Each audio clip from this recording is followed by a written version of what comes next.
Yo, what's going on everyone? It's Dean, and we're back with another build video. This time, it's going to be for the Rogue. So we're going to go ahead and hop straight into it. First, we're going to check out the abilities like usual. So me personally, I'm actually going to go Puncture.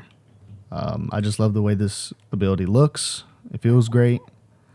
So of course you throw blades at a short distance. Every third cast slows enemies by 20%, and critical strikes will always slow. So we're going to go ahead and take the Enhanced Puncture, where you gain 2 energy when Puncture damages a CC'd enemy. Then we're going to go ahead and grab Fundamental Puncture. Puncture now throws 3 blades in a spread, each dealing 35% of its base damage. Hitting an enemy with at least 2 of these blades at once makes them vulnerable for 2 seconds. Vulnerable is really good. Enemies take 20% increased damage from everything, so that's why we took this over primary Puncture. Honestly, I really didn't give this a chance.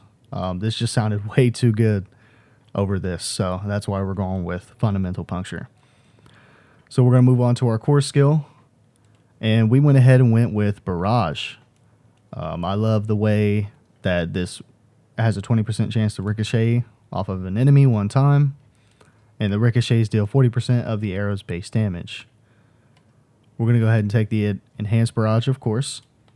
The ricochet chance is increased to 100% for arrows that damage a vulnerable enemy. That's why we're going with Vulnerable.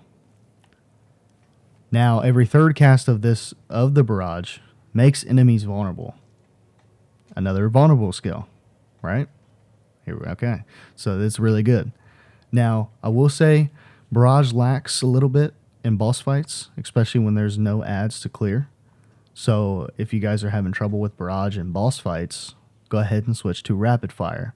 It just rapidly fires 5 arrows, and it just does crazy damage. So you can also go ahead and take the Enhanced Rapid Fire, of course. Each subsequent arrow for Rapid Fire has 5% increased critical strike chance, up to 40% for the 8th arrow. So what that means by 8th arrow, the reason why it says 8th arrow now, is because we actually have our combo points specialization. So actually, if you guys can see down here, for every your basic attacks generate combo points, and your core skills consume combo points for additional effects. If you guys want to be able to grab your specialization for the Rogue, it's actually going to be somewhere near Act 2, up in this area. You don't actually have to come up here and do it, but you can just run up here and do the side quest to get your specialization. It's pretty easy, pretty quick. Might as well go ahead and grab it. You also have Inner Sight and Preparation, but I have not messed with those yet. I just love the way the combo points work. All right, so back to the skills. And of course, you got to take Advanced Rapid Fire. I didn't really give this a chance. The critical strike damage for 3 seconds after evade is really, really nice. So, boss fights, Rapid Fire, you're just running, and if you're just running around in the game, definitely take Barrage. Now, since we get the combo points a lot, we're going to go ahead and take Flurry to increase this. So, my bad. Let's go back to the Barrage. Whenever you have 3 points in your combo points down here, which after 3 basic attacks, you will have 3 combo points, which enhance your core skills. It will give you 8 arrows to shoot from Barrage, which is really awesome because you already get the 100% chance to ricochet. So you're going to be having 8 arrows ricochet instead of the original 5 from this skill, as long as you have your combo points filled. And with Puncture, you're going to have that easily. No problem. Now, works the same way with Flurry. You just attack a whole bunch of times in front of you, stabs and slashes. This skill looks amazing when you do it. So when you have 3 points of your combo points, of course it does more damage, but you also get a 45% attack speed buff. And that's going to allow you to get your combo points back faster with your basic skill. So after you do Puncture, you get your combo points up, and depending on what situation you're in, if you want to do some range and get the 8 arrows bouncing off everybody, then there you go. If you're up close already, might as well go ahead and use this for the 45% and get your combo points back faster, and then you could just use barrage right after. It's just really good. I love the attack speed bonus. I love the more damage it gives you. And we haven't even gone over the nodes for this skill yet. So Enhanced Flurry. Each time Flurry damages a CC controlled or vulnerable enemy, you're healed, which is great. Why not take this? I mean, you're healing from it. So that's a little sustain for you right there. Then we're going to go with Improved Flurry. If Flurry hits any vulnerable enemy, it will make all enemies hit by that cast vulnerable for 3 seconds. So like I said, depending on what situation you're in, if you hit something with your basic attack and you're already close and it makes them vulnerable, every other enemy around that enemy that is vulnerable that you hit will make them vulnerable too, which is great. Advanced Flurry, I don't want to have a chance to stun them by dodging through them. So I want to save my dodge for when I need it to get in and out.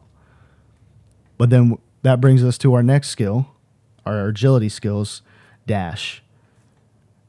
I would still take Improved Flurry because I just love making everything vulnerable. This is a crit damage vulnerable build, so more vulnerability you have, the better.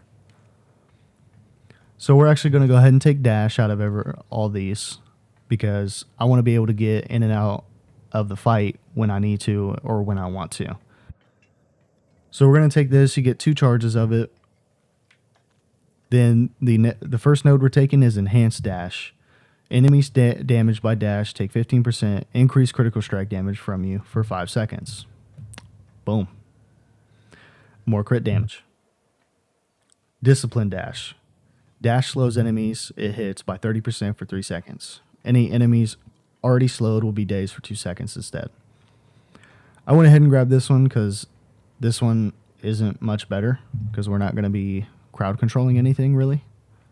So I just went ahead with this one. That way when I do dash out of the fight, if I hit any enemies on the way out, they're just going to be slowed trying to chase me down. So we went ahead and took that. All right, now coming down here to, don't know how to say that, sorry. I'm going to try it though. Subterfuge. Don't make fun of me, okay? Now, when you guys take a look, I am level 22, and I'm making a level 25 build, right?